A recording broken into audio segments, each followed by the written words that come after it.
एक हिंदू जाट जिसके लिए पूरे मुस्लिम गांव ने दी थी कुर्बानी। अंग्रेजों का मोस्ट वांटेड, मुसलमानों का दुलारा। बागपत का एक गांव जहां न मर्द बचा न मर्द का बच्चा। बागपत की एक मस्जिद जहां खून से लाल हो गया था तालाब। 180 हुए शहीद, 15 की पेड़ पर लटकाई गई थी लाश। शहादत की आग में जला पूरा गांव, बच गई राख और सुनहरा इतिहास। मां के गर्भ में बच गए बच्चों से बसने वाले गांव बसौद की अनकही दास्तान। आज सुनाएंगे उत्तर प्रदेश की एक ऐसी मस्जिद की कहानी जहां से निकले सैकड़ों क्रांतिकारियों के खून से तालाब लाल हो गया था। एक ऐसी मस्जिद जहां रहे अनाज और बारूद में खाकी ने आग लगा दी थी। एक ऐसी मस्जिद जहां पनाह लिए सभी लड़ाकों को कत्ल कर दिया गया और बचे हुए लोगों को एक साथ बरगद के पेड़ पर फांसी चढ़ा दी गई। वो मस्जिद एक ऐसे गांव में है जहां न जवान बचे थे न बूढ़े। एक ऐसा गांव जो जलकर राख हो गया था। एक ऐसा गांव जो मां के गर्भ में पल रहे बच्चों से आबाद हुआ। एक ऐसा गांव जिसने 1857 की क्रांति में अपना स्वर्णिम इतिहास लिखा। एक ऐसा गांव जो हिंदू और मुस्लिम एकता की आज भी मिसाल है। बात उस जमाने की है जब 1857 की क्रांति शुरू हो चुकी थी। मंगल पांडे के नेतृत्व में अंग्रेजी फौज में भर्ती भारतीय सिपाहियों ने 17 मई 1857 को मेरठ में क्रांति का बिगुल फूंक दिया था। मेरठ में जंग आजादी शुरू हो चुकी थी। पूरा देश उस क्रांति में कूद पड़ा था। आंदोलन जोर पकड़ रहा था। अंग्रेजों को भारतीय क्रांतिकारियों के आगे लोहे के चने चबाने पड़ रहे थे। उस वक्त बागपत भी सुलग रहा था। बागपत के वीरों के हृदय की ज्वाला धधक रही थी। किसी को नहीं पता था कि बागपत का एक छोटा सा गांव इतिहास रचने वाला है। उस गांव का नाम है बसौद। मेरठ में क्रांति शुरू होने के ठीक 2 महीने बाद 16 जुलाई 1857 को अंग्रेजी फौज का तत्कालीन मेजर विलियम पूरे लाव लश्कर के साथ मेरठ से बागपत के लिए निकला। मेजर विलियम का काफिला 17 जुलाई को यमुना नहर के किनारे होते हुए बसौद गांव के मुहाने पर पहुंचा और गांव से बाहर बनी एक मस्जिद से कुछ दूर अपना पड़ाव डाल दिया। अंग्रेजी हुकूमत को यह सूचना मिली थी कि बागपत में क्रांतिकारियों का नेतृत्व कर रहे एक जाट नेता बाबा शाहमल मस्जिद में पनाह लिए हुए हैं और वहीं से दिल्ली में क्रांतिकारियों को रसद और हथियार भेजने के साथ ही उस पूरे इलाके में क्रांति का नेतृत्व कर रहे हैं। बाबा शाहमल बागपत के ही एक गांव बिजरौल के एक हिंदू जाट किसान थे जो बागपत में क्रांतिकारियों की नुमाइंदगी कर रहे थे। बाबा शाहमल को पकड़ने के लिए अंग्रेजी हुकूमत ने इलाहाबाद से मेजर विलियम को मेरठ बुलाया था। 17 तारीख की सुबह होते ही मेजर विलियम ने अपनी फौज के साथ मस्जिद पर हमला बोल दिया, लेकिन इस हमले का अंदेशा बसौद गांव के लोगों को हो चुका था। इसलिए बसौद गांव के बूढ़े, जवान और बच्चे मस्जिद के इर्द गिर्द अपने लाठी डंडे और औजारों हथियारों के साथ जमा हो गए थे, क्योंकि बसौद में पनाह लिए क्रांतिकारियों को इस हमले की सूचना पहले ही मिल गई थी। इसलिए जंग शुरू होने से पहले ही बाबा शाहमल को चुपके से मस्जिद से निकाल दिया गया। इस जंग में अंग्रेजों ने सामने आने वाले सभी बूढ़े, बच्चे और जवानों को खत्म कर दिया। मस्जिद पर अंग्रेजों का कब्जा हो गया। अंग्रेजी सेना ने मस्जिद पर फतह पाने के बाद उसको आग के हवाले कर दिया।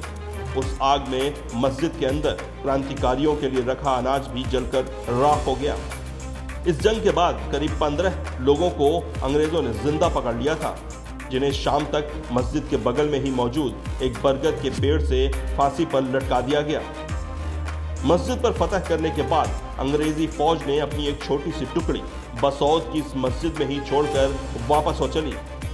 फौज अभी कुछ दूर ही चली थी कि अंग्रेजी फौज के एक घुड़सवार ने पीछे से आकर उन्हें बसौद में अंग्रेजी सेना पर फिर से हमला हो जाने की खबर दी।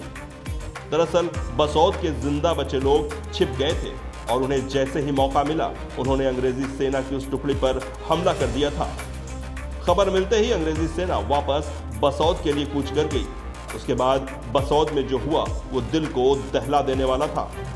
अंग्रेजी सेना ने मस्जिद में मौजूद उनकी टुकड़ी पर हमला करने वाले सभी गांव वालों को खत्म कर दिया और उसके बाद गांव के एक एक घर में तलाशी ली गई।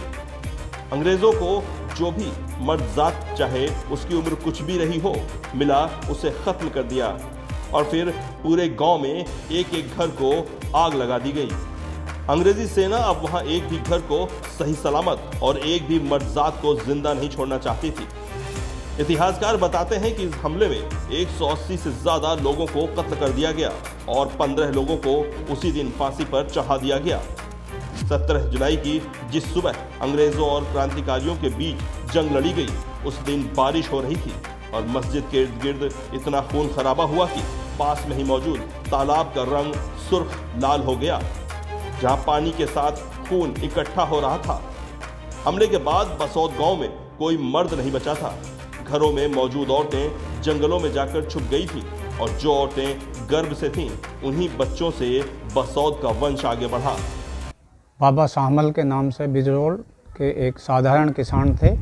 उनका यहाँ बसौद की जमा मस्जिद में मुख्यालय था और यहीं पे दूसरे क्रांतिकारी भी उनके साथ रुकते थे। और जो दिल्ली में क्रांतिकारी लड़ाई लड़ रहे थे आज़ादी की, उनके लिए यहीं से रसद, बारूद और हथियार भेजे जाते थे। ये भनक अंग्रेज़ों को मिल गई थी। इसी वजह से उन्होंने 17 जुलाई 1857 को बसौद की जमा मस्जिद पर हमला करा और गांव को भी पहले ही पता लग गया था कि गांव पर हमला होगा। गांव वालों ने एक गोपनीय मीटिंग करी, बच्चों को और औरतों को जंगलों में छुपा दिया और खुद आमने सामने की उन्होंने लड़ाई लड़ी। 16 जुलाई 1857 को मेरठ कैंट से अंग्रेज़ी फ़ौज बसौद पर हमले करने के लिए निकली और रात में उन्होंने हिंडन नदी डालूहेड़ा कैंप किया। सुबह 17 जुलाई 1857 को उन्होंने बसौद की जमा मस्जिद पर हमला कर दिया और गांव के ग्रामीणों और अंग्रेज़ी फ़ौज के आमने सामने का युद्ध हुआ। उसमें सभी ग्रामवासी शहीद हो गए। केवल 15 लोग जिंदा बचे थे जिन्हें बरगद के पेड़ पर फांसी दे दी गई। उस दिन बारिश भी हुई थी। सारा खून बह के एक तालाब में चला गया, जो पास में ही तालाब था। उसमें कुछ लोग भी मारे गए। खून की वजह से सारा पानी लाल हो गया, जिसको उस तालाब को आज भी खूनी तालाब के नाम से जाना जाता है। इस पूरे गांव में आग लगाई और उस अनाज जो 8000 मन अनाज यहाँ इकट्ठा था उसमें भी आग लगाने की कोशिश करी, लेकिन 8000 मन अनाज था। उसमें बारूद थी, बारूद फटी, कुछ बारिश की वजह से सिलन हो गई। उसमें आग लगाने में वो कामयाब नहीं हुए। जैसे ही फौज बाहर निकली कि सब लोग ख़त्म हो गए, लेकिन कुछ और लोग बचे हुए थे गांव के, उन्होंने दूसरा हमला अंग्रेज़ी फ़ौज पर कर दिया। यहाँ 10 घुड़सवार छोड़ के डॉक्टर केनन के नेतृत्व में वो निकल गए थे और ये पूरा मेजर विलियम जो उस फौज का कमांडर था। लेकिन वो दोबारा से फौज गांव में आई और फिर युद्ध हुआ। फिर जो बचे हुए लोग थे सब मारे गए। शाम का वक्त हो गया था। उन्होंने पूरे गांव में खोज करी। 15 लोग जिंदा बचे थे जिन्हें बरगद के पेड़ पे फांसी दे दी गई। इतिहासकारों के मुताबिक बसौद की आबादी का 90% हिस्सा मुसलमानों का था। एक हिंदू क्रांतिकारी को बचाने और जंग आज़ादी में अपना योगदान करने के लिए वो सभी लोग शहीद हो गए। बसौद के लोगों ने आज से 155 साल पहले जो तबाही झेली उसका असर आज भी बाकी है। पूरा गांव स्वतंत्रता संग्राम में शहीद हो गया, लेकिन गांव में एक भी शख्स के पास स्वतंत्रता संग्राम सेनानी के वंशज होने का सर्टिफिकेट भी नहीं है। बसौद निवासी और युवा चेतना मंच के महासचिव समीर अहमद बताते हैं कि history and culture association Meerut के संस्थापकों ने 2016 में गांव को प्रमाण पत्र देकर क्रांति ग्राम का दर्जा दिया था। सरकार इनके लिए भले कुछ न करे, लेकिन यहाँ हर साल 17 जुलाई को शहादत दिवस मनाया जाता है। इतना बड़ा बलिदान देने के बावजूद भी गांव मजदूर है। इंटर कॉलेज तक गांव में नहीं है। इससे बड़ा और क्या हो सकता है। डिग्री कॉलेज नहीं है। शिक्षा जो सबसे बड़ा धन हो सकता है उसी से ही, वही हमें नहीं मिल पा रहा है। और गर्व इसलिए होता है कि बुजुर्गों ने देश के लिए बलिदान दिया है निस्वार्थ। जी देखिए, पूरा गांव जो है स्वतंत्रता सेनानियों का गांव ये कहलाता है और महाक्रांतिकारी ग्राम का इसको दर्जा भी दिया गया है। और लगभग उस वक्त जब लड़ाई लड़ी गई होगी तो मेरे हिसाब से 40 से 50 परिवार तो यहाँ पर होंगे और उन 40-50 परिवार से ही आज 1200 से 1300 परिवार यहाँ पर है। लेकिन किसी के पास भी स्वतंत्रता संग्राम सेनानी का प्रमाण पत्र नहीं है कि हमारे पूर्वजों ने अंग्रेजों के खिलाफ लड़ाई लड़ी है देश के लिए। सरकार की तरफ से कोई आवाज़ ही नहीं उठती। हम तो सालाना शहादत दिवस मनाते हैं, गांव के लोग आपस में मिल करके जो है शहादत दिवस मना रहे हैं, लेकिन सरकार की तरफ से कोई सुनने के लिए तैयार नहीं है। एक छोटी सी बात आप यहीं लगा लीजिए कि प्रोफेसर एस.के. कोक, चौधरी चरण सिंह यूनिवर्सिटी मेरठ के जो प्रोफेसर थे, कुलपति थे, उन्होंने जो है बसोद गाँव की फीस माफ़ कर दी थी, लेकिन उसको आज तक अमली जामा नहीं पहनाया गया, वो भी कैंसिल कर दी गई है। तो प्रमाण पत्र तो बहुत दूर की बात है, सिर्फ हम लड़ाई लड़ रहे हैं और दंश झेल रहे हैं हम, तो ऐसा लगता है। क्या नाम आपका? मेरा नाम समीर अहमद।